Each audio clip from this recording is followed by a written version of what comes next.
ಈಗಾಗಲೇ ಸಣ್ಣ ಮತ್ತು ಗೃಹ ಕೈಗಾರಿಕೆಗಳ ಲಕ್ಷಣಗಳು, ಅವುಗಳ ಅರ್ಥ ವಿವರಣೆ ಮತ್ತು ಅವುಗಳ ಪ್ರಾಮುಖ್ಯತೆಯನ್ನ ಅಧ್ಯಯನ ಮಾಡಿದ್ದೇವೆ. ಈಗ ನಾವು ಚಿಕ್ಕ ಕೈಗಾರಿಕೆಗಳ ಅಥವಾ ಸಣ್ಣ ಪ್ರಮಾಣದ ಕೈಗಾರಿಕೆಗಳು ಯಾವ ರೀತಿಯಲ್ಲಿ ಸಮಸ್ಯೆಗಳನ್ನ ಅನುಭವಿಸ್ತಾ ಇದ್ದಾವೆ ಅನ್ನೋದರ ಬಗ್ಗೆ ಅಧ್ಯಯನ ಮಾಡತಕ್ಕಂತ ಒಂದು ವಿಷಯ. ಇಂದು ಸಣ್ಣ ಪ್ರಮಾಣದ ಕೈಗಾರಿಕೆಗಳು ಅನೇಕ ರೀತಿಯ ಸಮಸ್ಯೆಗಳನ್ನ ಎದುರಿಸ್ತಾ ಇದ್ದಾವೆ. ಆ ಸಮಸ್ಯೆಗಳನ್ನ ಈ ಕೆಳಗಿನಂತೆ ನಾವು ಅಧ್ಯಯನ ಮಾಡಬಹುದು. ಅವುಗಳಲ್ಲಿ ಒಂದನೇದ್ದು ಕಚ್ಚಾ ಸರಕುಗಳ ಅಭಾವ. ಸಣ್ಣ ಕೈಗಾರಿಕಾ ಉದ್ದಿಮೆಗಳಿಗೆ ಬೇಕಾಗಿರತಕ್ಕಂತ ಕಚ್ಚಾ ಸರಕುಗಳು ಸಾಕಷ್ಟು ಪ್ರಮಾಣದಲ್ಲಿ, ಗುಣಾತ್ಮಕ ವಸ್ತುಗಳು, ಅವರಿಗೆ ಬೇಕಾಗಿರತಕ್ಕಂತ ಕಚ್ಚಾ ಸರಕುಗಳು ಲಭ್ಯವಾಗುತ್ತಿಲ್ಲ. ಯಾಕೆಂದರೆ ಇವರಲ್ಲಿ ಸಣ್ಣ ಪ್ರಮಾಣದಲ್ಲಿ ಬಂಡವಾಳ ಇರುವುದರಿಂದ ಅವು ಕಡಿಮೆ ಬೆಲೆಯಲ್ಲಿ, ಅಗ್ಗವಾದ ಬೆಲೆಯಲ್ಲಿ ಸಿಗುತ್ತಿಲ್ಲ. ಇದರಿಂದ ಅವರು ಕಚ್ಚಾ ವಸ್ತುಗಳ ಒಂದು ಅಭಾವದಿಂದಾಗಿ ಅನೇಕ ರೀತಿಯ ಸಣ್ಣ ಪ್ರಮಾಣದ ಕೈಗಾರಿಕೆಗಳು ಅನೇಕ ರೀತಿಯ ಸಮಸ್ಯೆಗಳನ್ನ ಅನುಭವಿಸ್ತಾ ಇದ್ದಾವೆ. ಕಚ್ಚಾ ಸರಕುಗಳು ಸರಿಯಾದ ಸಮಯದಲ್ಲಿ ನಿರ್ದಿಷ್ಟವಾದಂತ ಬೆಲೆಗೆ, ಕಡಿಮೆ ಬೆಲೆಗೆ ಅವುಗಳು ಸಿಕ್ಕಾಗ ಅಲ್ಲಿ ಸಣ್ಣ ಪ್ರಮಾಣದ ಕೈಗಾರಿಕೆಗಳು ಉತ್ತಮವಾದಂತ ರೀತಿಯಲ್ಲಿ ವಸ್ತುಗಳನ್ನ ತಯಾರು ಮಾಡಿ ಮಾರುಕಟ್ಟೆಗೆ ಬಿಡುಗಡೆ ಮಾಡತಕ್ಕಂಥ ಕೆಲಸವನ್ನ ಮಾಡ್ತವೆ. ಉದಾಹರಣೆಗೆ ಕಚ್ಚಾ ಸರಕುಗಳ ಆಮದು ರಾಜ್ಯ ಚಿಕ್ಕ ಕೈಗಾರಿಕೆಗಳ ಅಭಿವೃದ್ಧಿ ನಿಗಮ ಮೊದಲಾದವುಗಳಿಂದಾಗಿ ಚಿಕ್ಕ ಉದ್ದಿಮೆದಾರರಿಗೆ ಅನುಕೂಲವಾಗ್ತಾ ಇಲ್ಲ. ಇದಕ್ಕೆ ಮುಖ್ಯ ಕಾರಣವೇನೆಂದರೆ ಚಿಕ್ಕ ಕೈಗಾರಿಕೆಗಳಿಗೆ ಲಭ್ಯವಾಗ್ತಕ್ಕಂಥ ಕಚ್ಚಾ ಸರಕುಗಳೆಂದರೆ ದೊಡ್ಡ ಕೈಗಾರಿಕೆಗಳಿಗೆ ಬೇಡವಾಗಿ ಉಳಿದಿರತಕ್ಕಂಥ ವಸ್ತುಗಳು. ಇದರಿಂದಾಗಿ ಇವತ್ತು ಉದಾಹರಣೆಗೆ ನಾವು ಗಮನಿಸಬಹುದು, ಕಬ್ಬಿಣ, ಉಕ್ಕು, ಕಲ್ಲಿದ್ದಲು, ಪೆಟ್ರೋಲಿಯಮ್ಮು, ಪೆಟ್ರೋಕೆಮಿಕಲ್ಸು, ವಿದ್ಯುತ್ ಶಕ್ತಿಯ ಪೂರೈಕೆ ಮುಂತಾದವುಗಳು ಸಂಬಂಧಿಸಿದಂತ ಚಿಕ್ಕ ಕೈಗಾರಿಕೆಗಳಿಗೆ ಯಾವುದೇ ಒಂದು ಪ್ರಾಶಸ್ತ್ಯ ಸಿಗುತ್ತಿಲ್ಲ. ಆದ್ದರಿಂದ ಇಂದು ಬಹುತೇಕ ಸಣ್ಣ ಪ್ರಮಾಣದ ಕೈಗಾರಿಕೆಗಳು ಕಚ್ಚಾ ಸರಕುಗಳ ಒಂದು ಅಭಾವವನ್ನು ಅನುಭವಿಸುತ್ತಿದೆ. ಇದು ಒಂದನೇ ಸಮಸ್ಯೆ. ಇನ್ನು ಎರಡನೇ ಸಮಸ್ಯೆ ವಿದ್ಯುತ್ ಶಕ್ತಿ ಮತ್ತು ಮೂಲಭೂತ ಸೌಕರ್ಯಗಳ ಅಭಾವ. ಇಂದು ಬಹುತೇಕ ಸಣ್ಣ ಪ್ರಮಾಣದ ಕೈಗಾರಿಕೆಗಳು ಮೂಲಭೂತ ಸೌಕರ್ಯಗಳು ಮತ್ತು ವಿದ್ಯುತ್ ಶಕ್ತಿಯ ಅಭಾವದಿಂದಾಗಿ ಅನೇಕ ರೀತಿಯ ಉದ್ದಿಮೆ ಘಟಕಗಳನ್ನ ಇವತ್ತು ಸ್ಥಗಿತಗೊಳಿಸಿರತಕ್ಕಂಥದ್ದನ್ನ ನೋಡಬಹುದು. ಅವು ತಮ್ಮದೇ ಆಗಿರ್ತಕ್ಕಂಥ ವಿದ್ಯುತ್ ಶಕ್ತಿಯನ್ನ ವ್ಯವಸ್ಥೆ ಮಾಡಿಕೊಳ್ಳಿಕ್ಕೆ ಸಾಧ್ಯವಾಗ್ತಿಲ್ಲ. ರಾಜ್ಯ ವಿದ್ಯುತ್ ಶಕ್ತಿ ಮಂಡಳಿಯನ್ನೇ ಅವು ಅನಿವಾರ್ಯವಾಗಿ ಅವಲಂಬಿಸಬೇಕಾಗಿದೆ. ಇಂಥ ಒಂದು ಅವ್ಯವಸ್ಥೆ, ಒಂದು ಆಗರದಿಂದಾಗಿ ಬಹುತೇಕ ಸಣ್ಣ ಪ್ರಮಾಣದ ಕೈಗಾರಿಕೆಗಳು ವಿದ್ಯುತ್ ಶಕ್ತಿಯ ಸಮಸ್ಯೆಯನ್ನ ಅನುಭವಿಸುತ್ತಿರುವುದರಿಂದ ಸರಿಯಾದ ಪ್ರಮಾಣದಲ್ಲಿ ಸರಿಯಾದ ವಸ್ತುಗಳನ್ನು ಉತ್ಪಾದನೆ ಮಾಡಲಾರದೆ ಒಂದು ಸಮಸ್ಯೆಗಳನ್ನ ಸಣ್ಣ ಪ್ರಮಾಣದ ಕೈಗಾರಿಕೆಗಳು ಅನುಭವಿಸುತ್ತಿವೆ. ಇಂದು ರಾಜ್ಯ ವಿದ್ಯುತ್ ಶಕ್ತಿ ಮಂಡಳಿಯಲ್ಲಿ ವ್ಯಾಪಕವಾಗಿರ್ತಕ್ಕಂಥ ಭ್ರಷ್ಟಾಚಾರದ ಪರಿಣಾಮವಾಗಿ ಅವರಿಗೆ ಬೇಕಾಗಿರತಕ್ಕಂಥ ವಿದ್ಯುತ್ ಶಕ್ತಿಯ ಸೌಲಭ್ಯ ಸರಿಯಾದ ರೀತಿಯಲ್ಲಿ ಲಭ್ಯವಾಗದೇ ಇರುವುದರಿಂದಾಗಿ ಅನೇಕ ಉದ್ದಿಮೆಗಳ ಚಟುವಟಿಕೆಗಳು ವಿಳಂಬವಾಗ್ತಾ ಇದೆ. ಈ ಹಿನ್ನೆಲೆಯಲ್ಲಿ ವಿದ್ಯುತ್ ಶಕ್ತಿ, ಮೂಲಭೂತ ಸೌಕರ್ಯಗಳಾದಂತ ಸಾರಿಗೆ ಸಂಪರ್ಕಗಳು ಕೂಡ ಸರಿಯಾದ ರೀತಿಯಲ್ಲಿ ಇರದೇ ಇರುವುದರಿಂದ ಸಣ್ಣ ಪ್ರಮಾಣದ ಕೈಗಾರಿಕೆಗಳು ಸಮಸ್ಯೆಗಳನ್ನು ಅನುಭವಿಸುತ್ತಿದೆ. ಇನ್ನು ಮೂರನೇದು ತಾಂತ್ರಿಕ ಜ್ಞಾನದ ಅಭಾವ.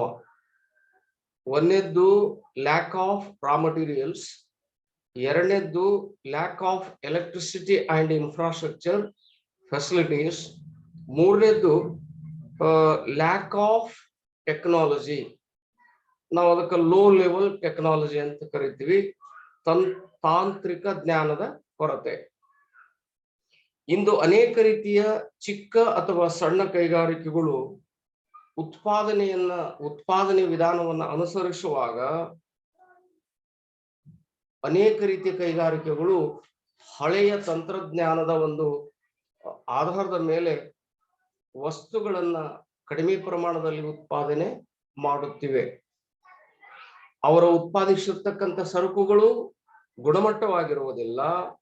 ಅದರ ವೇಳೆಗೆ ಉತ್ಪಾದನಾ ವೆಚ್ಚವು ಕೂಡ ಹೆಚ್ಚಳವಾಗುತ್ತಿರುವುದರಿಂದ ಚಿಕ್ಕ ಉದ್ದಿಮೆದಾರರು ಅತ್ಯಾಧುನಿಕವಾಗಿರ್ತಕ್ಕಂಥ ತಂತ್ರಜ್ಞಾನದವನ್ನ ಅಳವಡಿಸಿಕೊಳ್ಳಿಕ್ಕೆ ಸಾಧ್ಯವಾಗ್ತಿಲ್ಲ. ಮೇಲಾಗಿ ತಂತ್ರಜ್ಞಾನದ ಅಭಾವ ಅವರಲ್ಲಿ ಹೆಚ್ಚಿನ ಪ್ರಮಾಣದಲ್ಲಿ ಕಂಡು ಬರುತ್ತಿದೆ. ಇದನ್ನೇ ನಾವು ಗಮನಿಸ್ತಾ ಹೋದ್ರೆ ಇಂದಿನ ದಿನಮಾನಗಳಲ್ಲಿ ಚಿಕ್ಕ ಉದ್ದಿಮೆದಾರರು ಅಸಮರ್ಥರಾಗಿ ತಂತ್ರಜ್ಞಾನವನ್ನ ಯಾವುದೇ ರೀತಿ ತಿಳಿದುಕೊಳ್ಳಲಾರದೆ ಕೈಗಾರಿಕೆಗಳನ್ನ ನಡೆಸುತ್ತಿರುವುದರಿಂದಾಗಿ ಅನೇಕ ರೀತಿಯ ಕೈಗಾರಿಕೆಗಳು, ಸಣ್ಣ ಪ್ರಮಾಣದ ಕೈಗಾರಿಕೆಗಳು ತೊಂದರೆಗಳನ್ನ ಮತ್ತು ಸಮಸ್ಯೆಗಳನ್ನ ಅನುಭವಿಸುತ್ತಿವೆ.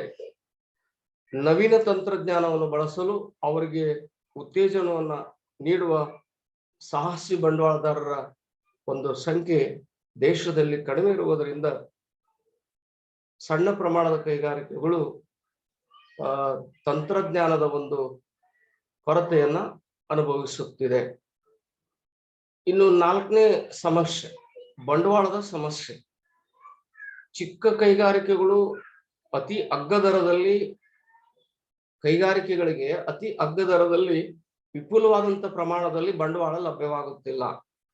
ಸಾಮಾನ್ಯವಾಗಿ ಚಿಕ್ಕ ಉದ್ದಿಮೆದಾರರು ತಮಗೆ ಬೇಕಾಗಿರ್ತಕ್ಕಂಥ ಬಂಡವಾಳವನ್ನ ಪತ್ತಿನ ಒಂದು ಹಣಕಾಸಿನ ಸೌಲಭ್ಯಕ್ಕಾಗಿ ಸ್ಥಳೀಯ ಸಾಹುಕಾರರನ್ನ ಅವಲಂಬಿಸಿರುವುದರಿಂದ ಅವರು ಅತಿ ಹೆಚ್ಚಿನ ಬಡ್ಡಿ ದರದಲ್ಲಿ ಸಾಲ ಸೌಲಭ್ಯಗಳನ್ನು ಕೊಡುತ್ತಿರುವುದರಿಂದ ಆ ಒಂದು ಬಡ್ಡಿಯನ್ನ ಸರಿದೂಗಿಸ್ಲಿಕ್ಕೆ ಅವರು ತಮ್ಮ ಕೆಲಸವನ್ನ ಮಾಡಬೇಕಾಗ್ತದೆ.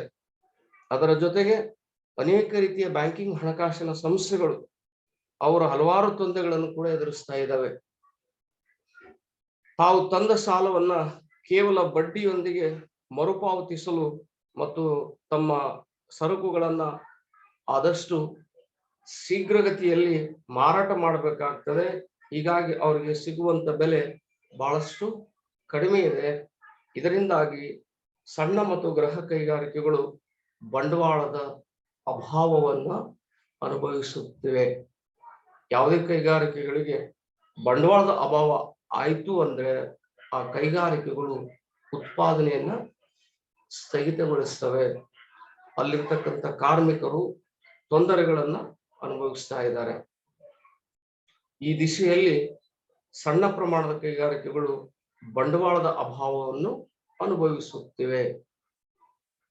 ಇನ್ನು ಐದನೇ ಸಮಸ್ಯೆ ತಡವಾದ ಸಂದಾಯಗಳು. ತಾವು ಪೂರೈಸಿದ ಸರಕುಗಳಿಗೆ ಕೊಳ್ಳುವುದರಿಂದ ತಮಗೆ ಕೂಡಲೇ ಹಣ ಪಾವತಿ ಆಗುವುದಿಲ್ಲ ಎಂಬ ಒಂದು ಬಹಳ ತಡವಾಗಿ ತಮಗೆ ಹಣ ಸಂದಾಯ ಮಾಡುವುದರೆಂದು ಚಿಕ್ಕ ಉದ್ದಿಮೆದಾರರು ದೂರನ್ನ ಕೊಡ್ತಾರೆ. ಚಿಕ್ಕ ಉದ್ದಿಮೆ ಒಂದು ಅಧ್ಯಯನದ ಪ್ರಕಾರ ಚಿಕ್ಕ ಉದ್ದಿಮೆದಾರರು ತಮ್ಮ ಸರಕುಗಳನ್ನು ಕೊಂಡವರಿಗೆ ಸುಮಾರು 40 ದಿನಗಳ ಪತ್ತಿನ ಸೌಲಭ್ಯವನ್ನ ನೀಡುತ್ತಾರೆ. ಆದರೆ ತಮಗೆ ಮಾತ್ರ ಕಚ್ಚಾ ಸರಕುಗಳ ಪೂರೈಕೆದಾರರಿಂದ ಕೇವಲ 14 ದಿನಗಳ ಒಂದು ಪತ್ತಿನ ಸೌಲಭ್ಯ ಸಿಗುತ್ತದೆ. ಚಿಕ್ಕ ಉದ್ದಿಮೆದಾರರಿಗೆ ಚೌಕಾಸಿ ಮಾಡುವಂತ ಸಾಮರ್ಥ್ಯ ಇಲ್ಲದೆ ಇರುವುದರಿಂದ ಅವರು ಬಂಡವಾಳದ ಪ್ರಮಾಣ ಕಡಿಮೆ ಇದೆ. ಅವರಿಗೆ ಹಣಕಾಸಿನ ತೊಂದರೆ ಬಹಳಷ್ಟು ಇದೆ. ಇದರಿಂದಾಗಿ ಅರೆ ಸರ್ಕಾರಿ ಸಂಸ್ಥೆಗಳಿಗೆ, ದೊಡ್ಡ ಉದ್ದಿಮೆದಾರರಿಗೆ ತಮ್ಮ ಸರಕುಗಳನ್ನು ಮಾರಾಟ ಮಾಡಿದ್ರೂ ಅವರಿಗೆ ಬೇಕಾದಂತ ಹಣ ಸಂದಾಯವಾಗಲಿಕ್ಕೆ ಸಾಧ್ಯವಾಗುತ್ತಿಲ್ಲ. ಈ ಹಿನ್ನೆಲೆಯಲ್ಲಿ ಸಣ್ಣ ಪ್ರಮಾಣದ ಕೈಗಾರಿಕೆಗಳು ತಡವಾದ ಸಂದಾಯಗಳ ಮೂಲಕ ಸಮಸ್ಯೆಗಳನ್ನ ಅನುಭವಿಸುತ್ತಿದೆ. ವಿದ್ಯಾರ್ಥಿಗಳು ಗಮನಿಸಬೇಕು, ಇದ್ರ ಮೇಲೆ ನಿಮ್ಗೆ ಬಹಳಷ್ಟು ಪ್ರಶ್ನೆ ಇದ್ದೇ ಇರುತ್ತೆ. ಇನ್ನು 6ನೇ ಸಮಸ್ಯೆ ಮಾರುಕಟ್ಟೆಯ ಸಮಸ್ಯೆ.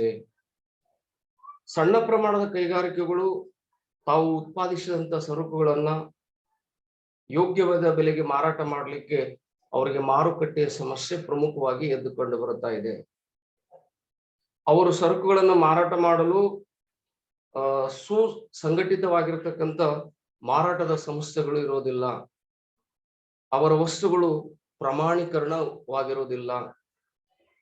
ಅವರ ಸರಕುಗಳನ್ನು ಸಾಗಿಸಲು ಕಡಿಮೆ ದರದಲ್ಲಿ ಸಾರಿಗೆ ಸೌಲಭ್ಯಗಳು ಸಿಗೋದಿಲ್ಲ. ಅವರಿಗೆ ಮಾರುಕಟ್ಟೆ ಬಗ್ಗೆ ಇತ್ತೀಚಿನ ಒಂದು ಮಾಹಿತಿ, ಸರಿಯಾದಂತ ಜ್ಞಾನ ಇರುವುದಿಲ್ಲ. ಮಾರುಕಟ್ಟೆಯ ಬೆಲೆ ಏರುವವರೆಗೂ ಕೂಡ ತಮ್ಮ ಸರಕುಗಳನ್ನ ಮಾರಾಟ ಮಾಡದೆ ಹಾಗೆ ಇಟ್ಟುಕೊಳ್ಳುವಂತ ಸಾಮರ್ಥ್ಯ ಅವರಿಗೆ ಇರುವುದಿಲ್ಲ. ದೊಡ್ಡ ಉದ್ದಿಮೆದಾರರಿಂದ ಮತ್ತು ಉನ್ನತ ತಂತ್ರಜ್ಞಾನ ಹೊಂದಿದ ಸಂಸ್ಥೆಗಳಿಂದ ಚಿಕ್ಕ ಉದ್ದಿಮೆದಾರರು ಅಥವಾ ಸಣ್ಣ ಘಟಕದ ಕೈಗಾರಿಕೆಗಳು ಬಹಳಷ್ಟು ಪೈಪೋಟಿಯನ್ನು ಎದುರಿಸಬೇಕಾಗ್ತಾ ಇದೆ. ಅಕಸ್ಮಾತ್ ಉತ್ಪಾದನೆಯು ಹೆಚ್ಚು ಆದಾಗ ಅಥವಾ ಅವರ ಸರಕುಗಳಿಗೆ ಬೇಡಿಕೆ ಕಡಿಮೆ ಆದಾಗ ಅವರು ಸಹಿಸಿಕೊಳ್ಳುವಂತ ತಾಳ್ಮೆ ಇರತಕ್ಕಂಥ ಸಾಮರ್ಥ್ಯ ಅವರಲ್ಲಿ ಇರುವುದಿಲ್ಲ. ಹೀಗೆ ಚಿಕ್ಕ ಉದ್ದಿಮೆದಾರರು ತಮ್ಮ ಸರಕುಗಳ ಮಾರಾಟದಲ್ಲಿ ಅನೇಕ ರೀತಿಯ ತೊಂದರೆಗಳನ್ನ ಅನುಭವಿಸುತ್ತಿರುವುದರಿಂದ ಇಂದು ಸಣ್ಣ ಪ್ರಮಾಣದ ಕೈಗಾರಿಕೆಗಳು ಮಾರುಕಟ್ಟೆ ಸಮಸ್ಯೆಯಿಂದ ಬಳಲ್ತಾ ಇದ್ದಾವೆ. ಇದರ ಪರಿಣಾಮವಾಗಿ ಅವರ ಸರಕುಗಳು ಸರಿಯಾದ ಬೆಲೆಗೆ ಮಾರಾಟವಾಗಲಾರದೆ ಅನೇಕ ರೀತಿಯ ತೊಂದರೆಗಳನ್ನು ಅನುಭವಿಸ್ತಕ್ಕಂಥದ್ದನ್ನ ನಾವು ನೋಡಬಹುದು. ಇನ್ನು 7ನೇ ಸಮಸ್ಯೆ ಮೀಸಲಾತಿಯನ್ನ ರದ್ದುಪಡಿಸುವುದು. ಇಲ್ಲಿ ಗಮನಿಸಬೇಕು, ಸಣ್ಣ ಕೈಗಾರಿಕೆಗಳಿಗೂ ಇತ್ತೀಚೆಗೆ ಉದಾರೀಕರಣದ ಹೆಸರಿನಲ್ಲಿ ಸಣ್ಣ ಕೈಗಾರಿಕೆಗಳನ್ನ ರದ್ದುಪಡಿಸಿ ಅವುಗಳಿಗೆ ಕೊಡ್ತಕ್ಕಂಥ ಮೀಸಲಾತಿಯನ್ನ ರದ್ದುಪಡಿಸುವಂತ ಕುತಂತ್ರಗಳು ದೇಶದಲ್ಲಿ ನಡೀತಾ ಇದ್ದಾವೆ. ಸಾಮಾನ್ಯವಾಗಿ ಈ ಸಣ್ಣ ಪ್ರಮಾಣದ ಕೈಗಾರಿಕೆಗಳು, ದೊಡ್ಡ ಪ್ರಮಾಣದ ಉದ್ದಿಮೆಗಳು ಒಂದೇ ಪ್ರಕಾರದ ವಸ್ತುಗಳನ್ನು ಉತ್ಪಾದಿಸುವುದರಿಂದ ಅವೆರಡರಲ್ಲಿ ಕೂಡ ಭಾರಿ ಪೈಪೋಟಿ ಉಂಟಾಗ್ತಾ ಇದೆ. ದೊಡ್ಡ ಕೈಗಾರಿಕೆಗಳೊಂದಿಗೆ ಸಣ್ಣ ಕೈಗಾರಿಕೆಗಳು ಪೈಪೋಟಿಗೆ ಇಳಿಯುವುದು ಕೂಡ ಕಷ್ಟದಾಯಕವಾದಂತ ಕೆಲಸ. ಯಾಕಂದ್ರೆ ದೊಡ್ಡ ಕೈಗಾರಿಕೆಗಳು ಆಧುನಿಕ ತಂತ್ರಜ್ಞಾನವನ್ನು ಅಳವಡಿಸಿಕೊಂಡು ಉತ್ತಮ ಗುಣಮಟ್ಟದ ಕಚ್ಚಾ ಸರಕುಗಳನ್ನು ಬಳಸಿಕೊಂಡು ಉತ್ಪಾದನಾ ವೆಚ್ಚವನ್ನು ತಗ್ಗಿಸಲು ಕಡಿಮೆ ಬೆಲೆಗೆ ತಮ್ಮ ಸರಕುಗಳನ್ನು ಮಾರಾಟ ಮಾಡಲು ಸಾಧ್ಯವಿರುವುದರಿಂದ ಇಂಥ ಕೈಗಾರಿಕೆಗಳ ಜೊತೆಗೆ ಸಣ್ಣ ಪ್ರಮಾಣದ ಕೈಗಾರಿಕೆಗಳು ಸ್ಪರ್ಧೆಯನ್ನು ಮಾಡುವುದು ಕೂಡ ಬಹಳಷ್ಟು ಕಷ್ಟದಾಯಕವಾದಂತ ಕೆಲಸ. ಒಂದು ಅಂದಾಜು ಪ್ರಕಾರ ಚಿಕ್ಕ ಕೈಗಾರಿಕೆಗಳಿಗೆ ಮೀಸಲಿಟ್ಟಿರುವುದರಿಂದ ಅವು ಇವತ್ತು ಯಾವುದೇ ರೀತಿಯ ಧೈರ್ಯ ಮತ್ತು ಸಾಹಸವಾದಂತ ಉತ್ಪಾದನೆ ಕಾರ್ಯವನ್ನು ಮಾಡದೆ ಅನೇಕ ರೀತಿಯ ತೊಂದರೆಗಳನ್ನ ಅನುಭವಿಸ್ತಾ ಇದೆ. ಇವಿಷ್ಟು ಸಣ್ಣ ಪ್ರಮಾಣದ ಅಥವಾ ಚಿಕ್ಕ ಕೈಗಾರಿಕೆಯ ಸಮಸ್ಯೆಗಳು. ಹಾಗಾದ್ರೆ ಗೃಹ ಮತ್ತು ಸಣ್ಣ ಕೈಗಾರಿಕೆಗಳನ್ನು ಅಭಿವೃದ್ಧಿಪಡಿಸಲಿಕ್ಕೆ ಭಾರತ ಸರ್ಕಾರ ಯಾವ ರೀತಿ ಕ್ರಮಗಳನ್ನು ಕೈಗೊಂಡಿದೆ? ಸಣ್ಣ ಪ್ರಮಾಣದ ಕೈಗಾರಿಕೆಗಳ ಒಂದು ಸಮಸ್ಯೆಗಳನ್ನ ನಿವಾರಿಸಿ ಅವರಿಗೆ ಸೂಕ್ತವಾದಂತ ಪರಿಹಾರವನ್ನು ಕೊಡ್ಲಿಕ್ಕೆ ಭಾರತ ಸರ್ಕಾರ ವಿಶೇಷವಾಗಿರತಕ್ಕಂತ ಒಂದು ಅಭಿವೃದ್ಧಿಯ ಕ್ರಮಗಳನ್ನ ಕೈಗೊಂಡಿದೆ. ಅವುಗಳಲ್ಲಿ ಒಂದನೇದ್ದು ಸಂಘಟನೆಯ ಸಹಾಯ. ಗೃಹ ಮತ್ತು ಸಣ್ಣ ಕೈಗಾರಿಕೆಗಳನ್ನ ಅಭಿವೃದ್ಧಿಪಡಿಸುವುದು ಸರ್ಕಾರದ ಒಂದು ಆದ್ಯ ಕರ್ತವ್ಯವಾಗಿರುವುದರಿಂದ ಇದು ವಿಶೇಷವಾಗಿ ಕೆಲವು ಸಂಘಟನೆಯ ಸಂಸ್ಥೆಗಳನ್ನು ಅಭಿವೃದ್ಧಿಪಡಿಸ್ತಾ ಇದೆ. ಅವುಗಳಲ್ಲಿ ಕೇಂದ್ರೀಯ ಸಣ್ಣ ಕೈಗಾರಿಕೆಯ ನಿಗಮ, ಸೆಂಟ್ರಲ್ ಸ್ಮಾಲ್ ಇಂಡಸ್ಟ್ರಿಯಲ್ ಆರ್ಗನೈಸೇಷನ್, ಈ ಸಂಸ್ಥೆ ವಿದ್ಯಾರ್ಥಿಗಳು ಗಮನಿಸಬೇಕು. ಕುಶಲ ಕಾರ್ಮಿಕರಿಗೆ, ಸಣ್ಣ ಉದ್ದಿಮೆದಾರರಿಗೆ ತಾಂತ್ರಿಕ ಮಾರ್ಗದರ್ಶನವನ್ನ ಮಾಡುತ್ತದೆ. ಮಾರಾಟವನ್ನ ಹೇಗೆ ಮಾಡಬೇಕು ಅನ್ನುವುದನ್ನ ಸಲಹೆ ನೀಡುತ್ತದೆ. ಅದಕ್ಕಾಗಿ ಇಂಥ ಒಂದು ಸಂಸ್ಥೆಗಳನ್ನ ದೇಶದ ತುಂಬೆಲ್ಲ ಸ್ಥಾಪನೆ ಮಾಡಿರ್ತಕ್ಕಂಥದ್ದು ಸರ್ಕಾರ. ಆದ್ದರಿಂದ ಇವತ್ತು ಸರ್ಕಾರ ಕೇಂದ್ರೀಯ ಸಣ್ಣ ಕೈಗಾರಿಕಾ ನಿಗಮ ಸಂಸ್ಥೆಗಳನ್ನ ದೇಶದ ಬೇರೆ ಬೇರೆ ಪ್ರದೇಶಗಳಲ್ಲಿ ಸ್ಥಾಪಿಸಿ ಆ ಮೂಲಕ ಗೃಹ ಮತ್ತು ಸಣ್ಣ ಕೈಗಾರಿಕೆಗಳನ್ನ ಅಭಿವೃದ್ಧಿಪಡಿಸಲಿಕ್ಕೆ ಉತ್ತೇಜನವನ್ನ ನೀಡ್ತಾ ಇದೆ. ಇನ್ನು ಎರಡನೇದು ರಾಷ್ಟ್ರೀಯ ಸಣ್ಣ ಕೈಗಾರಿಕಾ ನಿಗಮ, ನ್ಯಾಷನಲ್ ಸ್ಮಾಲ್ ಇಂಡಸ್ಟ್ರಿಯಲ್ ಕಾರ್ಪೊರೇಷನ್. ಈ ಸಂಸ್ಥೆಯನ್ನ 1955ರಲ್ಲಿ ಸಣ್ಣ ಕೈಗಾರಿಕೆಗಳನ್ನ ತೀವ್ರಗತಿಯಲ್ಲಿ ಅಭಿವೃದ್ಧಿಪಡಿಸಲಿಕ್ಕೆ ಈ ಸಂಸ್ಥೆಯನ್ನ ಸ್ಥಾಪನೆ ಮಾಡಲಾಗಿದೆ. ಇದು ದೇಶಾದ್ಯಂತ ಸಣ್ಣ ಕೈಗಾರಿಕೆ ಸಂಸ್ಥೆಗಳಿಂದ ಸರಕುಗಳನ್ನ ಪಡೆದು ಸರ್ಕಾರದ ವಿವಿಧ ಇಲಾಖೆಗಳಿಗೆ ಪೂರೈಸುವಂತ ಕೆಲಸವನ್ನ ಇದು ಮಾಡ್ತಾ ಇದೆ.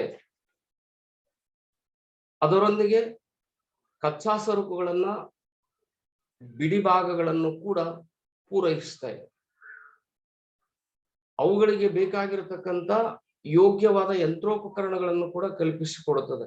ಆ ಮೂಲಕ ಹೊಸ ತಂತ್ರಜ್ಞಾನವನ್ನು ಅಳವಡಿಸಿಕೊಳ್ಳುವಂತೆ ಉತ್ತೇಜನವನ್ನ ನೀಡ್ತಾ ಇದೆ. ದೇಶದ ವಿವಿಧ ಭಾಗಗಳಲ್ಲಿ ಔದ್ಯೋಗಿಕ ವಸಾಹತುಗಳನ್ನ ಸ್ಥಾಪನೆ ಮಾಡ್ತಾ ಇದೆ. ಈ ಪ್ರಕಾರ ಸಣ್ಣ ಕೈಗಾರಿಕೆಗಳನ್ನ ಬೆಳವಣಿಗೆ ಮಾಡಲಿಕ್ಕೆ ಈ ಒಂದು ಸಂಸ್ಥೆ ಬೇಕಾಗಿರತಕ್ಕಂತ ಎಲ್ಲಾ ರೀತಿಯ ಸಹಾಯ ಮತ್ತು ಸಹಕಾರವನ್ನು ನೀಡತಕ್ಕಂತ ಕಾರ್ಯವನ್ನು ಮಾಡ್ತಾ ಇದೆ. ಇನ್ನು ವಿವಿಧ ಮಂಡಳಿಗಳ ಸ್ಥಾಪನೆ, ಸಣ್ಣ ಕೈಗಾರಿಕೆಗಳ ವ್ಯವಸ್ಥೆಯನ್ನ ನೋಡಿಕೊಳ್ಳಿಕ್ಕೆ ಸರ್ಕಾರ ಅಖಿಲ ಭಾರತ ಮಂಡಳಿಗಳನ್ನು ಸ್ಥಾಪಿಸಿದೆ. ಅವುಗಳಲ್ಲಿ ಉದಾಹರಣೆಗೆ ಖಾದಿ ಮತ್ತು ಗ್ರಾಮೋದ್ಯೋಗ ಮಂಡಳಿ, khadi and village industries commission, ಗೃಹ ಉದ್ದಿಮೆಗಳ ಮಂಡಳಿ, cottage industry board, small scale industrial board, ಸಣ್ಣ ಕೈಗಾರಿಕೆಗಳ ಮಂಡಳಿ, ಅಖಿಲ ಭಾರತ ಕೈಮಗ್ಗ ಮಂಡಳಿ, ಆಲ್ ಇಂಡಿಯಾ ಹ್ಯಾಂಡ್ಲೂಮ್ ಬೋರ್ಡ್, ಅಖಿಲ ಭಾರತ ಕುಶಲ ಕೈಗಾರಿಕೆಗಳ ಮಂಡಳಿ, ಆಲ್ ಇಂಡಿಯಾ ಹ್ಯಾಂಡಿಕ್ರಾಫ್ಟ್ಸ್ ಬೋರ್ಡ್, ನಾರು ಮಂಡಳಿ, ಕ್ವೈರ್ ಬೋರ್ಡ್, ಕಾಫಿ ಮಂಡಳಿ, ಕಾಫಿ ಬೋರ್ಡ್, ಕೇಂದ್ರ ರೇಷ್ಮೆ ಮಂಡಳಿ ಮುಂತಾದ ಮಂಡಳಿಗಳನ್ನ ಸ್ಥಾಪಿಸಿ ಅವುಗಳ ಮೂಲಕ ಗೃಹ ಮತ್ತು ಸಣ್ಣ ಕೈಗಾರಿಕೆಗಳ ಅಭಿವೃದ್ಧಿಗೆ ಸರ್ಕಾರ ಇಂಥ ಮಂಡಳಿಗಳ ಮೂಲಕವಾಗಿ ಉತ್ತೇಜನಗೊಳಿಸುವಂತ ಕಾರ್ಯವನ್ನು ಮಾಡ್ತಾ ಇದೆ. ಇದು ಸಂಘಟನೆ ಶಾಲೆಯಿಂದ ಬರತಕ್ಕಂತ ಒಂದು ಪ್ರಮುಖವಾದಂತ ಅಂಶಗಳು. ಇನ್ನು ಎರಡನೇ ಸಹಾಯ ಹಣಕಾಸಿನ ಸಹಾಯ, ಫೈನಾನ್ಸಿಯಲ್ ಹೆಲ್ಪ್. ಸಣ್ಣ ಕೈಗಾರಿಕೆಗಳನ್ನ ನಡೆಸುವವರು ಸಾಮಾನ್ಯವಾಗಿ ಮಧ್ಯಮ ವರ್ಗದವರು, ಬಡವರು ಆಗಿರುವುದರಿಂದ ಇವರು ಕೈಗಾರಿಕೆಗಳನ್ನ ಪ್ರಾರಂಭಿಸುವುದಕ್ಕೆ, ಯಂತ್ರೋಪಕರಣಗಳನ್ನು ಕೊಳ್ಳಲಿಕ್ಕೆ ಸಾಕಷ್ಟು ಹಣಕಾಸಿನ ಕೊರತೆ ಇರ್ತದೆ. ಅವರಿಗೆ ಬೇಕಾಗಿರ್ತಕ್ಕಂಥ ಒಂದು ಹಣಕಾಸು ಬಂಡವಾಳವನ್ನು ಕಲ್ಪಿಸಿಕೊಡ್ಲಿಕ್ಕೆ ವಿಶೇಷವಾಗಿರತಕ್ಕಂಥ ಹಣಕಾಸಿನ ಸಂಸ್ಥೆಗಳನ್ನ ಈ ಕೆಳಗಿನಂತೆ ಹಣಕಾಸಿನ ಸಂಸ್ಥೆಗಳನ್ನು ಸರ್ಕಾರ ಆರಂಭ ಮಾಡಿದೆ. ಕಾರಣ ಗೃಹ ಮತ್ತು ಸಣ್ಣ ಕೈಗಾರಿಕೆಗಳನ್ನ ಅಭಿವೃದ್ಧಿಪಡಿಸಬೇಕು. ಆ ಹಣಕಾಸಿನ ಸಂಸ್ಥೆಗಳಲ್ಲಿ ಮೊಟ್ಟ ಮೊದಲನೇ ಹಣಕಾಸಿನ ಸಂಸ್ಥೆ the state aid to industrial act. ಉದ್ದಿಮೆಗಳಿಗೆ ಹಣಕಾಸಿನ ಸಹಾಯವನ್ನು ನೀಡುವ ಕಾನೂನನ್ನ ಸ್ಥಾಪನೆ ಮಾಡಿ ರಾಜ್ಯ ಸರ್ಕಾರಗಳು ಸಣ್ಣ ಕೈಗಾರಿಕೆಗಳಿಗೆ ಕಡಿಮೆ ಬಡ್ಡಿ ದರದಿಂದ ಮಧ್ಯಮಾವಧಿ ಸಾಲವನ್ನ ಪೂರೈಸಿ ಗೃಹ ಮತ್ತು ಸಣ್ಣ ಕೈಗಾರಿಕೆಗಳಿಗೆ ಉತ್ತೇಜನ ನೀಡುತ್ತಿದೆ. ಇನ್ನು ಈ ಎರಡನೇ ಹಣಕಾಸಿನ ಸಹಾಯ, ರಾಜ್ಯಗಳ ಹಣಕಾಸಿನ ಸಂಸ್ಥೆಗಳು, ಸ್ಟೇಟ್ ಫೈನಾನ್ಸಿಯಲ್ ಕಾರ್ಪೊರೇಷನ್ ಅಂತ ಕರೀತಾರೆ. ಪ್ರತಿಯೊಂದು ರಾಜ್ಯ ಸರ್ಕಾರವು ಹಣಕಾಸಿನ ಸಂಸ್ಥೆಯನ್ನ ಸ್ಥಾಪಿಸಿ ಸಣ್ಣ ಕೈಗಾರಿಕೆಗಳಿಗೆ ದೀರ್ಘಾವಧಿಯ ಸಾಲವನ್ನ ನೀಡಿ ಆ ಕೈಗಾರಿಕೆಗಳ ಅಭಿವೃದ್ಧಿಗೆ ವಿಶೇಷವಾಗಿರತಕ್ಕಂಥ ಪ್ರಾಮುಖ್ಯತೆಯನ್ನ ನೀಡ್ತಾ ಇದೆ. ಇನ್ನು ಮೂರನೇದು ಸ್ಟೇಟ್ ಬ್ಯಾಂಕ್ ಆಫ್ ಇಂಡಿಯಾ. ಇದು ಸಹ ಸಣ್ಣ ಅಥವಾ ಗೃಹ ಉದ್ದಿಮೆದಾರರಿಗೆ ವಿವಿಧ ರೀತಿಯಲ್ಲಿ ಹಣಕಾಸಿನ ಸೌಲಭ್ಯವನ್ನು ಕಲ್ಪಿಸ್ತಾ ಇದೆ. ಯಂತ್ರೋಪಕರಣಗಳನ್ನ ಕೊಳ್ಳಲಿಕ್ಕೆ, ಕಾರ್ಖಾನೆಯನ್ನ ನಡೆಸಿಕೊಂಡು ಹೋಗ್ಲಿಕ್ಕೆ ಸಾಲದ ರೂಪದಲ್ಲಿ ಹಣವನ್ನ ಸ್ಟೇಟ್ ಬ್ಯಾಂಕ್ ಆಫ್ ಇಂಡಿಯಾ ಪೂರೈಕೆ ಮಾಡ್ತದೆ. ಮತ್ತೆ ಸಾಲವನ್ನ ಸುಲಭ ಕಂತುಗಳ ರೀತಿಯಲ್ಲಿ ವಾಪಸ್ ಕಟ್ಟುವಂತೆ ಕೂಡ ಅವರಿಗೆ ಒಂದು ನಿರ್ದೇಶನವನ್ನ ನೀಡ್ತಾ ಇದೆ. ಇನ್ನು ನಾಲ್ಕನೇದು ಕಮರ್ಷಿಯಲ್ ಬ್ಯಾಂಕ್ಸ್, ವಾಣಿಜ್ಯ ಬ್ಯಾಂಕ್ಗಳು.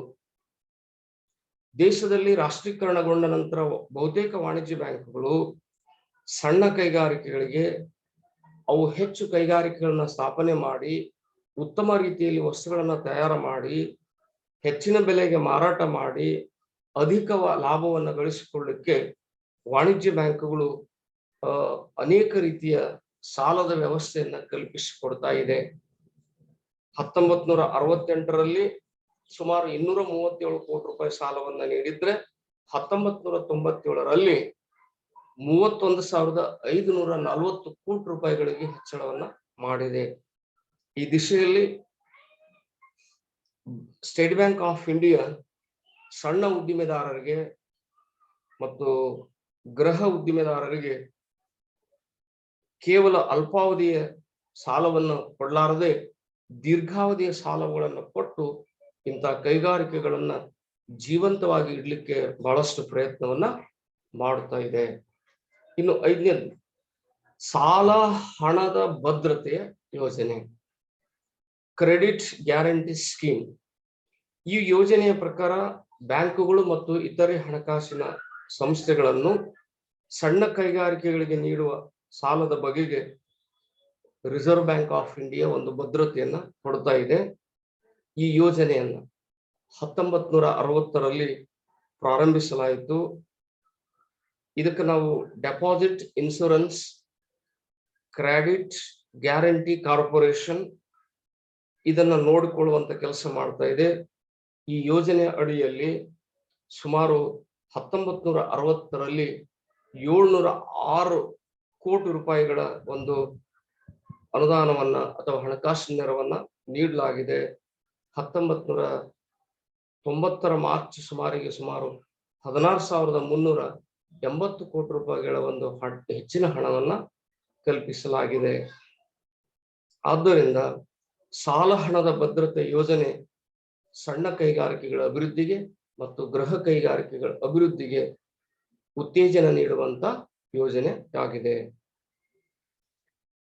ಇನ್ನು ಹಣಕಾಸಿನ ಸಹಾಯದಲ್ಲಿ 6ನೇದು ಸಹಕಾರಿ ಸಂಘಗಳ ಸ್ಥಾಪನೆ, ಇಂಡಸ್ಟ್ರಿಯಲ್ ಕೋಆಪರೇಟಿವ್ಸ್.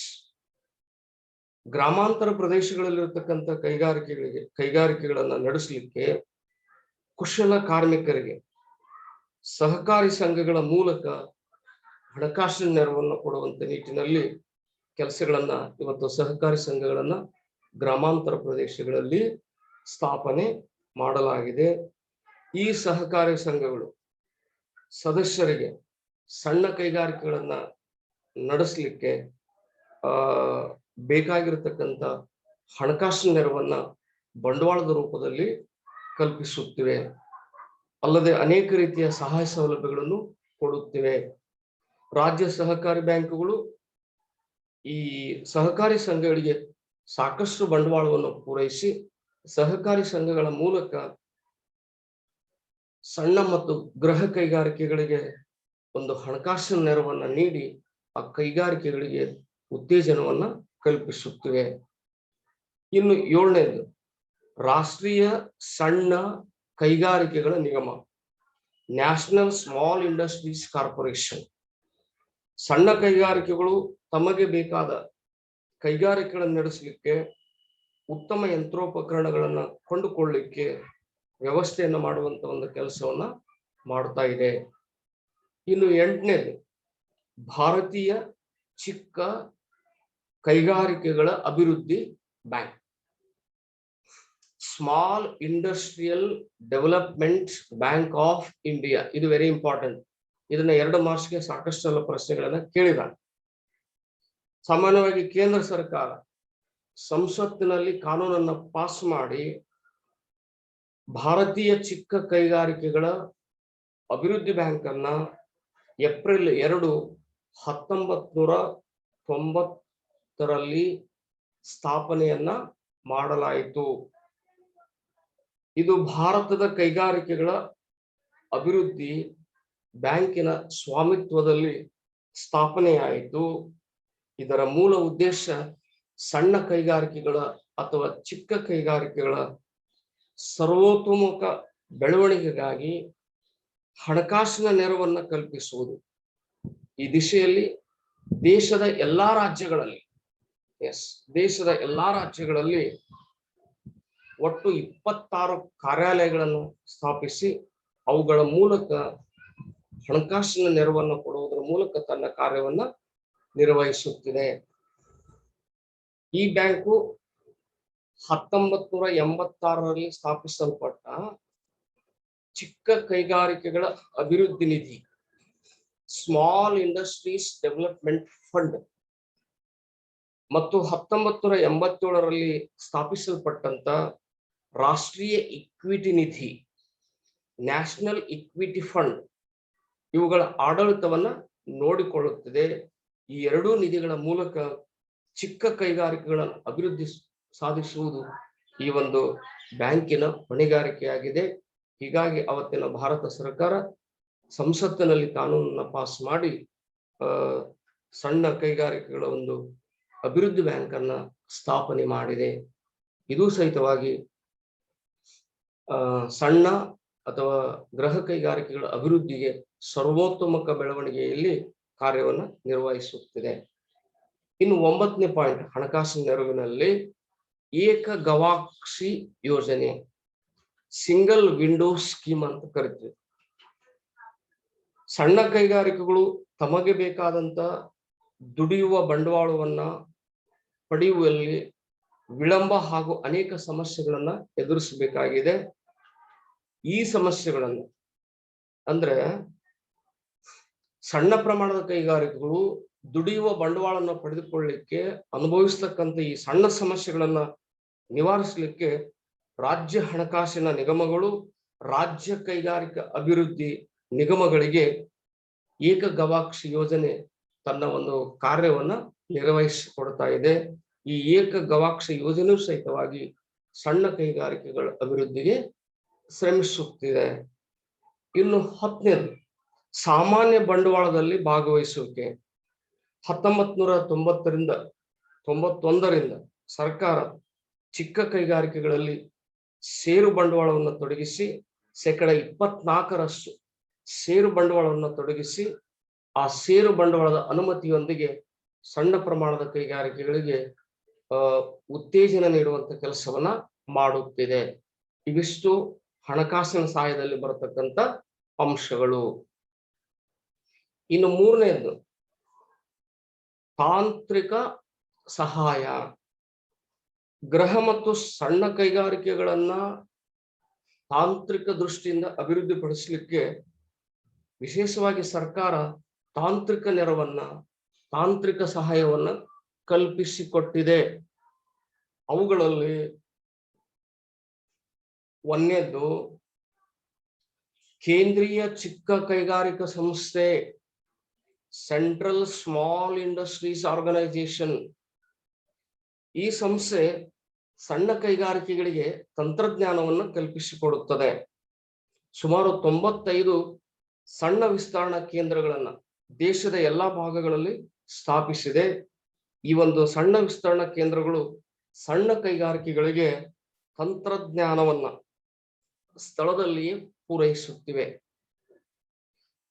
ಉತ್ಪಾದನೆಯನ್ನ ಹೇಗೆ ಮಾಡಬೇಕು, ಉತ್ಪಾದನೆಯಲ್ಲಿ ನವೀನ ತಂತ್ರವನ್ನು ಹೇಗೆ ಅಳವಡಿಸಿಕೊಳ್ಳಬೇಕು, ತಾಂತ್ರಿಕ ಜ್ಞಾನವನ್ನ ಕಾರ್ಮಿಕರಿಗೆ ಹೇಗೆ ಕೊಡಬೇಕು, ಈ ಎಲ್ಲಾ ಕಾರ್ಯಗಳನ್ನು ಅಚ್ಚುಕಟ್ಟಾಗಿ ಮಾಡುತ್ತಿದೆ. ಈ ದಿಶೆಯಲ್ಲಿ ಹೆಚ್ಚು ತಂತ್ರಜ್ಞಾನವನ್ನು ಅಳವಡಿಸಿಕೊಂಡು ಸರಕುಗಳ ಉತ್ಪಾದನೆ ವೆಚ್ಚವನ್ನ ಕಡಿಮೆ ಮಾಡಿ ಸುಧಾರಿಸಿದ ಯಂತ್ರೋಪಕರಣಗಳ ಸಹಾಯದಿಂದ ಸಣ್ಣ ಪ್ರಮಾಣದ ಕೈಗಾರಿಕೆಗಳು ಆರ್ಥಿಕವಾಗಿ ಸಬಲವಾಗಿ ಉತ್ತಮ ವಸ್ತುಗಳನ್ನು ತಯಾರು ಮಾಡಿ ಉತ್ತಮ ಮಾರುಕಟ್ಟೆಯನ್ನು ಕಲ್ಪಿಸಿ ಗರಿಷ್ಠ ಆದಾಯವನ್ನು ಪಡ್ಕೊಳ್ಳಿಕ್ಕೆ ಈ ಕೇಂದ್ರೀಯ ಚಿಕ್ಕ ಕೈಗಾರಿಕೆ ಸಂಸ್ಥೆ ಸಹಾಯ ಮಾಡುತ್ತಿದೆ. ಇನ್ನು ಎರಡನೇದು ಪ್ರೋಟೋಟೈಪ್ ಉತ್ಪಾದನಾ ಕೇಂದ್ರಗಳು, ಪ್ರೋಟೋಟೈಪ್ ಪ್ರೊಡಕ್ಷನ್ ಸೆಂಟರ್ಸ್. ಪ್ರೋಟೋಟೈಪ್ ಉತ್ಪಾದನಾ ಕೇಂದ್ರಗಳು ಇವು ವಿಶೇಷವಾಗಿ ಯಂತ್ರೋಪಕರಣಗಳನ್ನ ತಯಾರು ಮಾಡ್ತವೆ. ಅಂದ್ರೆ ಇವುಗಳ ಕೆಲಸ ಯಂತ್ರೋಪಕರಣಗಳನ್ನ ತಯಾರು ಮಾಡುವುದು, ಚಿಕ್ಕ ಕೈಗಾರಿಕೆಗಳಿಗೆ ಪೂರೈಸುವುದು. ಇವು ಪ್ರೋಟೋಟೈಪ್ ಉತ್ಪಾದನಾ ಕೇಂದ್ರಗಳ ಮೂಲಕ ಯಂತ್ರೋಪಕರಣಗಳನ್ನ ತಯಾರು ಮಾಡಿ ಸಣ್ಣ ಪ್ರಮಾಣದ ಕೈಗಾರಿಕೆಗಳ ಅಭಿವೃದ್ಧಿಗೆ ಪೂರೈಸುವಂತ ಕೆಲಸವನ್ನ ಮಾಡುತ್ತವೆ. ಇನ್ನು ಮೂರನೇದು ಔದ್ಯಮಿಕ ಡಿಸೈನ್ಗಳ ಕೇಂದ್ರದ ಸ್ಥಾಪನೆ, central institute for industrial designs. ಭಾರತದ ಪರಿಸ್ಥಿತಿಗೆ ಸರಿಹೊಂದುವಂತ ಯಂತ್ರೋಪಕರಣಗಳನ್ನು ರಚಿಸಲಿಕ್ಕೆ ಡಿಸೈನ್ಗಳ ಒಂದು ತಯಾರು ಮಾಡ್ತಕ್ಕಂಥ ಒಂದು ಸಂಸ್ಥೆ. ಈ ಡಿಸೈನ್ಗಳನ್ನು ತಯಾರು ಮಾಡಿ ಸಣ್ಣ ಕೈಗಾರಿಕೆಗಳ ಒಂದು ಅಭಿವೃದ್ಧಿಗೆ ಸಹಾಯವನ್ನ ಕಲ್ಪಿಸುತ್ತಿದೆ. ನಾಲ್ಕನೇದು ಸಣ್ಣ ಕೈಗಾರಿಕೆಗಳ ಸಂಶೋಧನಾ ಅಭಿವೃದ್ಧಿ ಮಂಡಳಿ, small industries invention development board. ಸಣ್ಣ ಕೈಗಾರಿಕೆಗಳ ಬಗ್ಗೆ ಅಧ್ಯಯನವನ್ನು ಮಾಡಿ ಸಂಶೋಧನೆ ಮಾಡಿ ಅವರಿಗೆ ಸಹಾಯವನ್ನ ಮಾಡಲಿಕ್ಕೆ ಇಂಥ ಒಂದು ಮಂಡಳಿಯನ್ನ ಸ್ಥಾಪಿಸಿದೆ. ಇನ್ನು ನಾಲ್ಕನೇ ಸರ್ಕಾರದ ಸಹಾಯ, ಸಣ್ಣ ಕೈಗಾರಿಕಾ ಕೆಲಸಗಾರರಿಗೆ ತರಬೇತಿ ಕೊಡೋದು. ಸಣ್ಣ ಕೈಗಾರಿಕೆಗಳಲ್ಲಿ ಕೆಲಸ ಮಾಡ್ತಕ್ಕಂಥ ಕುಶಲ ಕಾರ್ಮಿಕರಿಗೆ, ಕೆಲಸಗಾರರಿಗೆ ಅಲ್ಲಿರ್ತಕ್ಕಂಥ ಕಾರ್ಮಿಕರಿಗೆ ವಿಶೇಷವಾದಂಥ ತರಬೇತಿಯನ್ನು ನೀಡಲಿಕ್ಕೆ ಸರ್ಕಾರ ಹಲವಾರು ಕ್ರಮಗಳನ್ನು ಕೈಗೊಂಡಿದೆ. ಆ ಕ್ರಮಗಳಲ್ಲಿ ಅನೇಕ ಉತ್ಪಾದನೆ ತರಬೇತಿ ಕೇಂದ್ರಗಳನ್ನು ಸ್ಥಾಪಿಸುವುದು, ಪ್ರಾದೇಶಿಕ ತಾಂತ್ರಿಕ ಸಂಸ್ಥೆಗಳನ್ನು ಸ್ಥಾಪಿಸುವುದು, ತಿರುಗಾಡುವ ವಾಹನದ ಮೂಲಕ ದೇಶಾದ್ಯಂತ ಅನೇಕ ಕೆಲಸಗಾರರಿಗೆ ತರಬೇತಿ ನೀಡತಕ್ಕಂಥ ಒಂದು ವ್ಯವಸ್ಥೆಯನ್ನು ಮಾಡುವುದು. ಈ ದಿಶೆಯಲ್ಲಿ ಚಿಕ್ಕ ಉದ್ದಿಮೆಯ ಒಂದು ಸೇವಾ ಸಂಸ್ಥೆಗಳನ್ನ ಬ್ಲಾಕ್ ಮಟ್ಟದಲ್ಲಿ ಸ್ಥಾಪನೆ ಮಾಡಿ ವಿಸ್ತರಣಾ ಅಧಿಕಾರಿಗಳನ್ನ ನೇಮಕ ಮಾಡಿ ಜಿಲ್ಲಾ ಮಟ್ಟದ ಉದ್ದಿಮೆ ಅಧಿಕಾರಿಗಳನ್ನ ನೇಮಕ ಮಾಡಿ ಅವರುಗಳ ಮೂಲಕ ಉತ್ತಮವಾದಂಥ ತರಬೇತಿಯನ್ನು ನೀಡಿ ಕುಶಲ ಕಾರ್ಮಿಕರಿಗೆ ಸಹಾಯ ಮಾಡತಕ್ಕಂಥದ್ದನ್ನ ಸರ್ಕಾರ ಇವತ್ತು ಮಾಡ್ತಾ ಇದೆ. ಅದಕ್ಕಾಗಿ ಈ ಕೆಳಗಿನ ಸಂಸ್ಥೆಗಳನ್ನು ಅದು ಆರಂಭ ಮಾಡುತ್ತದೆ. ಒಂದು, ತರಬೇತಿ, ಸಂಶೋಧನೆ ಮತ್ತು ಸಲಹಾ ಸಂಸ್ಥೆಗಳನ್ನು ಸ್ಥಾಪಿಸುವುದು. ಸರ್ಕಾರ ವಿಶೇಷವಾಗಿ ಈ ಚಿಕ್ಕ ಕೈಗಾರಿಕೆಗಳಲ್ಲಿ ತೊಡಗಿರತಕ್ಕಂಥ ಕುಶಲ ಕಾರ್ಮಿಕರಿಗೆ ತರಬೇತಿಯನ್ನು ನೀಡಲು, ಉತ್ಪಾದನೆ ಮತ್ತು ಆಡಳಿತದಲ್ಲಿ ಸುಧಾರಣೆಯನ್ನು ತರಲಿಕ್ಕೆ 4 ಪ್ರಾದೇಶಿಕ ತಾಂತ್ರಿಕ ಸಂಸ್ಥೆಗಳನ್ನ, ದ ರೀಜನಲ್ ಇನ್ಸ್ಟಿಟ್ಯೂಟ್ ಆಫ್ ಟೆಕ್ನಾಲಜಿಗಳನ್ನ ಸ್ಥಾಪನೆ ಮಾಡಿದೆ. ಅದಕ್ಕೆ ಸಂಬಂಧಪಟ್ಟಂತೆ ಶಿಕ್ಷಣವನ್ನು ನೀಡಲಿಕ್ಕೆ ವಿವಿಧ ಶಿಕ್ಷಣ ಸಂಸ್ಥೆಗಳನ್ನು ಕೂಡ ಸ್ಥಾಪಿಸಿದೆ. ಇನ್ನು ಎರಡನೇದು, ಚಿಕ್ಕ ಕೈಗಾರಿಕೆಗಳ ಅಭಿವೃದ್ಧಿ ಸಂಸ್ಥೆ, ಸ್ಮಾಲ್ ಇಂಡಸ್ಟ್ರೀಸ್ ಡೆವಲಪ್ಮೆಂಟ್ ಆರ್ಗನೈಸೇಷನ್. ಚಿಕ್ಕ ಕೈಗಾರಿಕೆಗಳು ತಾಂತ್ರಿಕ ಜ್ಞಾನವನ್ನ ನಿರ್ವಹಣೆ ಮಾಡಲಿಕ್ಕೆ, ಮಾರ್ಗದರ್ಶನವನ್ನ ಮಾಡಲಿಕ್ಕೆ ಇಂಥ ಒಂದು ಸಂಸ್ಥೆಗಳನ್ನ ಸ್ಥಾಪನೆ ಮಾಡಿದೆ. ಮೂರನೇದು, ಗ್ರಾಮೀಣ ಕೈಗಾರಿಕೆಗಳ ಸಂಶೋಧನಾ ಸಂಸ್ಥೆ, ವಿಲೇಜ್ ಇಂಡಸ್ಟ್ರೀಸ್ ರಿಸರ್ಚ್ ಇನ್ಸ್ಟಿಟ್ಯೂಷನ್. ಚಿಕ್ಕ ಕೈಗಾರಿಕೆಗಳ ಒಂದು ಉತ್ಪಾದನೆ ವಿಧಾನದಲ್ಲಿ ಮತ್ತು ಅವುಗಳಿಗೆ ಸಂಬಂಧಿಸಿದಂತ ವಿಷಯಗಳಲ್ಲಿ ಸಂಶೋಧನೆಗಳನ್ನು ಕೈಗೊಳ್ಳಲಿಕ್ಕೆ ಸಾಮಾನ್ಯವಾಗಿ ಗ್ರಾಮೀಣ ಭಾಗದಲ್ಲಿ ಇಂಥ ಸಂಸ್ಥೆಗಳನ್ನ ಸ್ಥಾಪನೆ ಮಾಡಿದೆ. ನಾಲ್ಕನೇದು ಟೂಲ್ ರೂಮ್ ಮತ್ತು ಟ್ರೈನಿಂಗ್ ಸೆಂಟರ್ ಅಂತ ಕರೀತೀವಿ. Tool room and training centre ಕೇಂದ್ರ ಸರ್ಕಾರ ಸಣ್ಣ ಕೈಗಾರಿಕೆಗಳಲ್ಲಿ ತೊಡಗಿರತಕ್ಕಂತ ಕಾರ್ಮಿಕರಿಗೆ ತಾಂತ್ರಿಕ ತರಬೇತಿಯನ್ನು ನೀಡಲಿಕ್ಕೆ ಟೂಲ್ ರೂಮ್ ಟ್ರೈನಿಂಗ್ ಸೆಂಟರ್ಗಳನ್ನ ಕಲ್ಕತ್ತಾ, ಲುಧಿಯಾನ, ಹೈದರಾಬಾದುಗಳಲ್ಲಿ ಸ್ಥಾಪನೆ ಮಾಡಿದೆ. ಇವುಗಳ ಮೂಲಕ ಉತ್ತಮವಾದಂತ ತರಬೇತಿಯನ್ನು ನೀಡಿ ಕಾರ್ಮಿಕರನ್ನ ತಾಂತ್ರಿಕವಾಗಿ ಸಬಲಗೊಳಿಸಲಿಕ್ಕೆ ಇಂಥ ಒಂದು ಕೆಲಸವನ್ನ ಮಾಡ್ತಾ ಇದೆ. ಹೀಗಾಗಿ ಇದು ಕೂಡ ಸಣ್ಣ ಕೈಗಾರಿಕಾ ಕಾರ್ಮಿಕರಿಗೆ ಒಂದು ಅವಶ್ಯವಾಗಿರ್ತಕ್ಕಂಥ ಒಂದು ತರಬೇತಿಯ ಸಂಸ್ಥೆವಾಗಿದೆ. ಐದನೇದು ಜಿಲ್ಲಾ ಕೈಗಾರಿಕಾ ಕೇಂದ್ರಗಳು, ಡಿಸ್ಟ್ರಿಕ್ಟ್ ಇಂಡಸ್ಟ್ರಿ ಸೆಂಟರ್ಸ್. ದೇಶದಲ್ಲಿರ್ತಕ್ಕಂಥ ಸುಮಾರು 460 ಜಿಲ್ಲೆಗಳಲ್ಲಿ ಪ್ರತಿಯೊಂದು ಜಿಲ್ಲೆಗೆ ಒಂದೊಂದರಂತೆ ಕೈಗಾರಿಕಾ ಕೇಂದ್ರಗಳನ್ನ ಸ್ಥಾಪನೆ ಮಾಡುತ್ತದೆ. ಇಂದು ಸುಮಾರು 422 ಜಿಲ್ಲೆಗಳಲ್ಲಿ ಇಂಥ ಕೇಂದ್ರಗಳನ್ನ ಸ್ಥಾಪನೆ ಮಾಡಿ ಈ ಒಂದು ಕೇಂದ್ರಗಳ ಮೂಲಕ ಸಣ್ಣ ಕೈಗಾರಿಕೆಗೆ ಬೇಕಾಗಿರತಕ್ಕಂತ ಅಗತ್ಯವಾದಂತ ಎಲ್ಲಾ ರೀತಿಯ ಷರತ್ತನ್ನ ನೀಡ್ತಾ ಇದೆ, ಷರತ್ತುಗಳನ್ನ ಪೂರೈಸ್ತಾ ಇದೆ. ಅದರೊಂದಿಗೆ ಹಣಕಾಸಿನ ನೆರವನ್ನ ನೀಡುತ್ತಿದೆ. ಹೊತ್ತು ಮಾರಾಟ, ತರಬೇತಿ, ಸಲಹೆ, ಮಾರ್ಗದರ್ಶನ ಮುಂತಾದ ನೆರವನ್ನ ನೀಡುವುದರ ಮೂಲಕ ಇಂಥ ಒಂದು ಕಾರ್ಯವನ್ನ ಜಿಲ್ಲಾ ಕೇಂದ್ರಗಳು ಇವತ್ತು ಮಾಡ್ತಾ ಇದ್ದಾವೆ. ಇನ್ನು ಐದನೇದು ಮುಖ್ಯ ಅಂಶಗಳಲ್ಲಿ ಐದನೇದು ಕಚ್ಚಾ ಸರಕುಗಳು, ಯಂತ್ರೋಪಕರಣ ಮತ್ತು ವಿದ್ಯುತ್ ಶಕ್ತಿಗಳ ಪೂರೈಕೆ. ಈಗಾಗಲೇ ನಾವು ಬಹುತೇಕ ಗೃಹ ಮತ್ತು ಸಣ್ಣ ಕೈಗಾರಿಕೆಗಳು ಕಚ್ಚಾ ಸರಕುಗಳು, ಯಂತ್ರೋಪಕರಣಗಳು ಮತ್ತು ವಿದ್ಯುತ್ ಶಕ್ತಿಯ ಸಮಸ್ಯೆಗಳಿಂದ ಬಳಲ್ತಾ ಇದ್ದು, ಇಂಥ ಕೈಗಾರಿಕೆಗಳಿಗೆ ರಾಷ್ಟ್ರೀಯ ಸಣ್ಣ ಕೈಗಾರಿಕಾ ಸಂಸ್ಥೆಯ ಮೂಲಕ ಯಂತ್ರೋಪಕರಣಗಳನ್ನ ಒದಗಿಸುವುದು, ಸರ್ಕಾರಿ ವ್ಯಾಪಾರಿ ಸಂಸ್ಥೆ ಮೂಲಕ ಕಚ್ಚಾ ಸರಕುಗಳನ್ನು ಪೂರೈಸುವುದು, ಅದರೊಂದಿಗೆ ವಿದ್ಯುತ್ ಶಕ್ತಿಯ ಪೂರೈಕೆಯನ್ನ ಕಲ್ಪಿಸುವುದರ ಮೂಲಕ ದೇಶದಲ್ಲಿರ್ತಕ್ಕಂಥ ಸಣ್ಣ ಮತ್ತು ಗೃಹ ಕೈಗಾರಿಕೆಗಳ ಅಭಿವೃದ್ಧಿಗೆ ವಿಶೇಷವಾಗಿರ್ತಕ್ಕಂಥ ಪ್ರಾಮುಖ್ಯತೆಯನ್ನ ನೀಡಿದೆ. ಇನ್ನು ಆರನೇದು ಮಾರಾಟದ ಸೌಲಭ್ಯಗಳು. ಗಮನಿಸಬೇಕು, ಸಣ್ಣ ಕೈಗಾರಿಕೆಗಳು ತಾವು ತಯಾರಿಸಿದ ಸರಕುಗಳನ್ನ ಸುಲಭವಾದಂತ ಬೆಲೆಗೆ ಮಾರಾಟ ಮಾಡಲಿಕ್ಕೆ ಸರ್ಕಾರವು ರಾಷ್ಟ್ರೀಯ ಸಣ್ಣ ಕೈಗಾರಿಕಾ ಸಂಸ್ಥೆ, ನ್ಯಾಷನಲ್ ಸ್ಮಾಲ್ ಇಂಡಸ್ಟ್ರೀಸ್ ಕಾರ್ಪೊರೇಷನ್ ಸಂಸ್ಥೆಗಳನ್ನ ದೇಶಾದ್ಯಂತ ಸ್ಥಾಪನೆ ಮಾಡಿ ಇವುಗಳ ಮೂಲಕ ಯೋಗ್ಯವಾದಂತ ಬೆಲೆಯನ್ನ ಕಲ್ಪಿಸಿಕೊಡುತ್ತಿದೆ. ಸರ್ಕಾರ ವಿವಿಧ ಇಲಾಖೆಗಳ ಮೂಲಕ ಸಣ್ಣ ಕೈಗಾರಿಕೆಗಳು ವಸ್ತುಗಳನ್ನ ದೊಡ್ಡ ಪ್ರಮಾಣದಲ್ಲಿ ಮಾರಾಟ ಮಾಡಲಿಕ್ಕೆ ಮಾರುಕಟ್ಟೆಯನ್ನ ಕಲ್ಪಿಸಿಕೊಡ್ತಾ ಇದೆ. ಅಖಿಲ ಭಾರತ ಕೈಮಗ್ಗ ಸಮಿತಿ, ಆಲ್ ಇಂಡಿಯಾ ಹ್ಯಾಂಡ್ಲೂಮ್ ಬೋರ್ಡ್ ಕೈಮಗ್ಗದ ಬಟ್ಟೆಗಳನ್ನ ಮಾರಾಟ ಮಾಡಲಿಕ್ಕೆ ದೇಶಾದ್ಯಂತ ತನ್ನದೇ ಆದಂತ ಮಾರಾಟದ ಮಳಿಗೆಗಳನ್ನು ಸ್ಥಾಪನೆ ಮಾಡಿದೆ.